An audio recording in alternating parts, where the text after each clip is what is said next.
Rentrée scolaire 2016-2017 en Côte d'Ivoire, jour inoubliable et moment de découverte pour les nouveaux venus des classes de la maternelle, du cours préparatoire première année et de la 6e.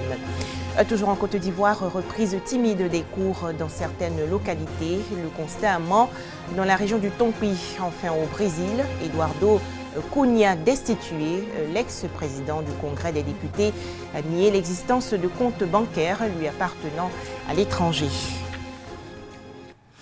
Voilà donc pour les titres. Bonsoir et bienvenue. C'est parti pour la rentrée scolaire 2016-2017 en Côte d'Ivoire. Ce matin, dès 7h30, les écoliers et élèves ont pris le chemin des différents établissements scolaires sur tout le territoire national. Pour certains, c'est la toute première rentrée. Le premier en classe maternelle, le second au cours préparatoire première année et le troisième en 6e au collège. Étape importante et inoubliable dans leur vie. C'est un reportage de Fatou Fofana Camara. Cheveux coiffés courts comme l'exige le règlement de son collège, Mabrondier jette fièrement un dernier coup d'œil à sa tenue scolaire, le bleu-blanc qu'elle revêt pour la toute première fois. Et c'est parti pour le premier jour chez les grands, premier jour au collège. Je suis en classe de 6e, 4. Aujourd'hui, c'est la rentrée. Je suis en train de recopier l'emploi du temps dans mon cahier. Cette année scolaire, je suis contente de me voir en bleu-blanc parce que c'est ma première fois de porter mon bleu-blanc. Je compte bien travailler en classe. Pour le petit Ryan, le réveil est plutôt difficile ce matin.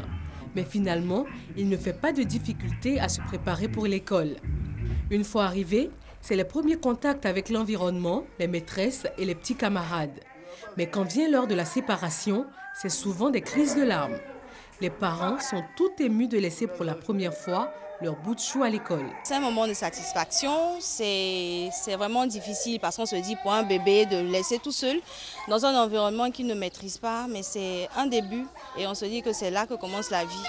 Et on remercie Dieu, on demande à Dieu de le protéger, que tout se passe pour le mieux.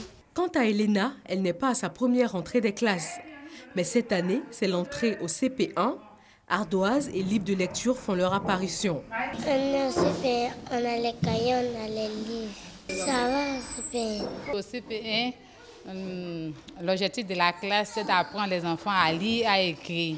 Nous faisons pour la première période, qui correspond à une période de préapprentissage. Donc, pendant cette période, nous apprenons l'enfant d'abord les signes graphiques, puis après, ça sera sur l'association de ces signes. Donc, nous révisons de tout ce que l'enfant a vu dans les petites classes, surtout à la maternelle. Mabrondier, Ryan, Elena, ils entament tous aujourd'hui, 13 septembre, de nouvelles étapes de leur vie. C'est une année scolaire de 9 à 10 mois, avec en moyenne 972 heures d'apprentissage dans au moins 6 matières qui s'ouvrent à eux, comme pour des millions d'élèves partout en Côte d'Ivoire. 13 septembre 2016, jour de rentrée scolaire en Côte d'Ivoire. Les établissements scolaires sont donc prêts à accueillir les élèves, mais dans certaines localités, notamment à Mans, dans la région du Tonpi, la rentrée académique 2016-2017 connaît peu d'engouement. Tout de suite, le constat de Ève Boué.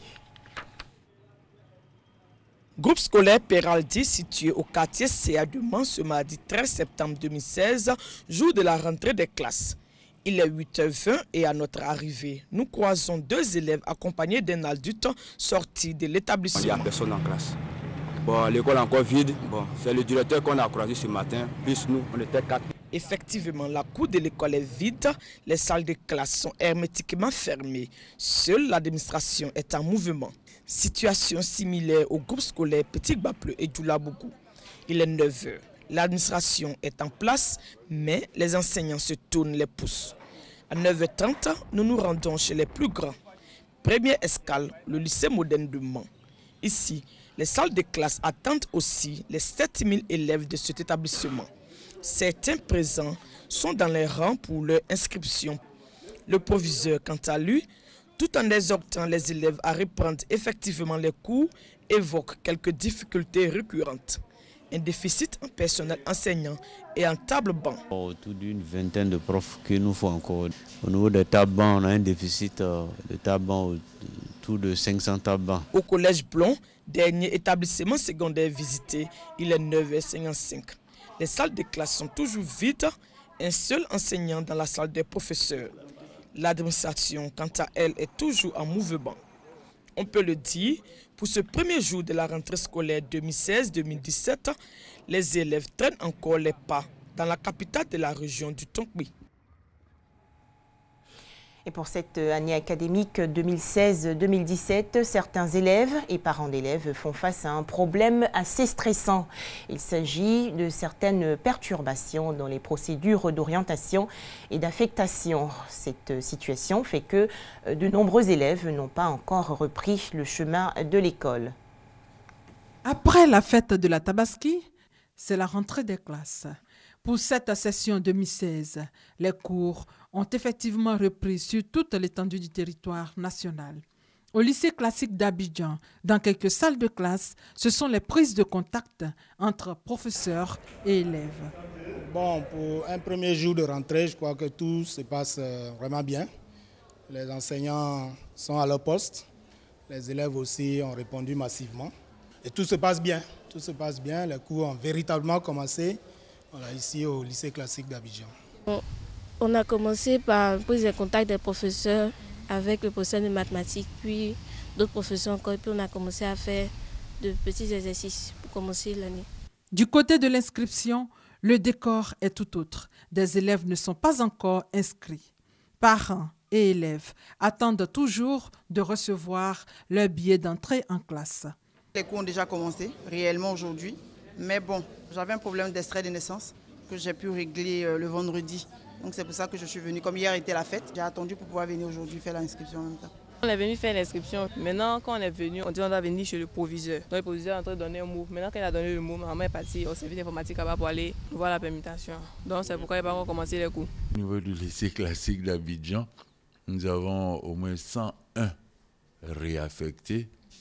Une soixantaine, disons 68 réorientés, sans compter les permutations. Pourquoi nous avons dû travailler d'arrache-pied toute la journée de samedi pour qu'aujourd'hui les parents d'élèves puissent inscrire leurs enfants. D'où un petit retard à leur niveau. Mais cela va se régler incessamment. Pour assurer aux élèves une bonne rentrée scolaire, parents et responsables du système éducatif sont appelés à conjuguer leurs efforts afin de corriger ces dysfonctionnements. On faisait le point avec Delphine Ngla. Allez, des chiffres à présent. Il s'agit de données pour mesurer la performance de l'école ivoirienne en 2015, notamment au niveau de l'enseignement primaire. À noter que l'offre d'éducation en termes d'école est de 80% pour le public, 13% pour le privé et 7% pour le communautaire. Forte proportion chez les garçons avec 53% contre 47% chez les filles. Sur le plan national, on dénombre beaucoup plus d'écoles en milieu rural, environ 66%. De 2012 à 2014, l'effectif du primaire en hausse de 3 21 417 élèves. On passe à 3 176 874 apprenants. Pour terminer, en 2015, l'effectif du primaire avoisine les quelques 4 millions d'élèves. Voilà donc qui met fin aux informations relatives à la rentrée scolaire 2016-2017 en Côte d'Ivoire. Au chapitre religion, le pèlerinage de Lourdes en France. Chaque année, environ 6 millions de pèlerins catholiques venus du monde entier participent à ce grand rassemblement. Ils sont souvent guidés par un aumônier. Ce dernier a pour mission de répondre aux besoins spirituels des pèlerins. Les explications de Thérèse Tapé-Yoboué. L'aumônier est un prêtre catholique nommé par son évêque ou une autorité compétente de l'Église à cette tâche. Son rôle consiste, entre autres, à éduquer, conduire, encadrer, guider spirituellement soit un groupe, un mouvement, une association de l'Église.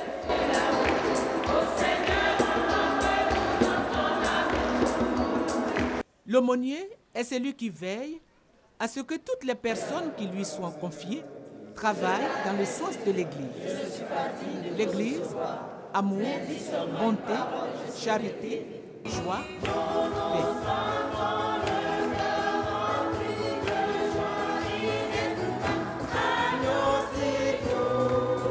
C'est ce qui explique la présence de plusieurs prêtres dans toutes les délégations officielles en pèlerinage à Lourdes. On les voit à l'œuvre partout, confessant, conduisant des prières, célébrant des messes. Ce sont ces prêtres, ces aumôniers, qui doivent faire découvrir ou redécouvrir aux pèlerins la présence de Dieu dans leurs activités, dans leur vie.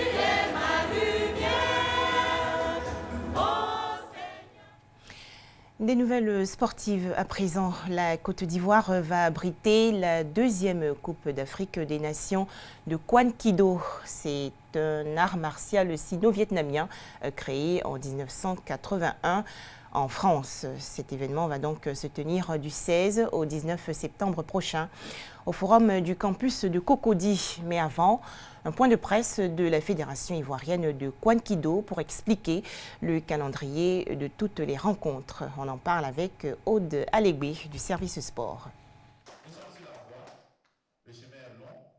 Le Sénégal, le Gabon, le Maroc, l'Algérie, le Congo-Brazzaville et bien entendu la Côte d'Ivoire. 6 pays avec plus de 56 Kwan-Kido-sines vont prendre part à la deuxième Coupe d'Afrique des Nations de Kwan-Kido à Abidjan 2016. Du 16 au 19 septembre, les athlètes vont s'affronter dans les compétitions techniques, des combats, suivis des démonstrations avec en bonus un stage des arbitres et des maîtres de salle sur les armes traditionnelles. La Côte d'Ivoire est représentée par 15 athlètes de l'équipe nationale dirigée par Maître Sontia Koulibaly. Cette conférence de presse a offert à Maître Kwame Kwadio-François, le président de la Fédération ivoirienne de Kwan-Kido et son comité directeur, l'opportunité de donner des précisions sur l'organisation et le programme de cette fête sino-vietnamienne. Il s'agit d'une CAN, donc il y a autant de pays que d'équipes. Et donc nous avons 6 équipes qui vont s'affronter en plusieurs séries ou plusieurs catégories. Nous allons avoir les combats, les techniques et nous allons avoir également la pratique. Le grand maître Pham Chontong, ceinture noire 10e dan, va rehausser par sa présence cette CAN dont l'ouverture aura lieu au forum du campus de Cocody le 17 septembre à partir de 9h. Un nouveau bras de fer au Zimbabwe aujourd'hui entre le gouvernement et l'opposition. En effet, la police zimbabwéenne a annoncé l'interdiction pour un mois dans les rues de Harare, la capitale, de toute nouvelle manifestation hostile au président Robert Mugabe. Où en est l'enquête sur les attentats de Bruxelles, en Belgique? La police belge a effectué hier une perquisition dans l'entourage de Oussama Attar, cousin des frères El Bakraoui, qui se sont fait exploser dans le métro et à l'aéroport de Bruxelles le 22 mars dernier. Au Brésil, une tête tombe à nouveau. Eduardo Cunha, à l'origine de la procédure de destitution de l'ex-présidente Dilma Rousseff, a été destitué à son tour par ses collègues parlementaires hier, et cela pour avoir nié l'existence de comptes bancaires lui appartenant à l'étranger. L'homme qui a fait chuter la présidente brésilienne, destitué à son tour, Eduardo Cunha n'est plus député à la chambre basse du Parlement. L'Assemblée a voté son éviction. Accusé de corruption et d'avoir dissimulé des comptes en Suisse, l'ennemi juré de Dilma Rousseff aura tenté en vain de se défendre avant le vote. En perdant mon mandat, je paie le prix pour avoir conduit la procédure de destitution avec la mêlée élue de droite. Personne ne peut m'enlever cela. Je paie le prix pour avoir libéré le Brésil du Parti des travailleurs. C'est la seule et unique vérité.